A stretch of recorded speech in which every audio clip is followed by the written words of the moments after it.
সাভারে আমাদের একটা লেদার কমপ্লেক্স হয়েছে না, সেটা কতদিন হয়েছে চালু হয় না কেন? তাদের প্লান্ট, ইটিপি প্লান্টটা ঠিক না। এখন আমরা গিয়ে দেখি কিছুই না, শুধু যে পাইপলাইন যেটা দিয়ে ইনলেট আউটলেট যে ময়লাটা আসবে, ছোট একটা পাইপ দিয়েছে 13 ইঞ্চি পাইপ, এখানে লাগবে 30 ইঞ্চি পাইপ। তো এই যে আপনি ভুল করছেন, কত খেসারত দিচ্ছেন, কতদিন হইল?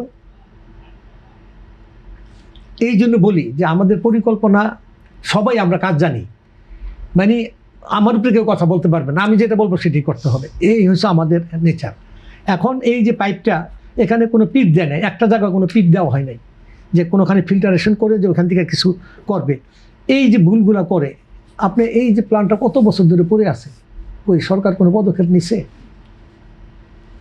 ভয় যায় না। এখন তারা আরও নতুন একটা প্ল্যান্ট কিনবে, উদ্দেশ্য নতুন আর একটা প্ল্যান্ট ইটালি থেকে আসবে, 21 কোটি টাকা খরচ হবে, ওইখানে কিছু 2 পয়সা কামান যায় কিনা।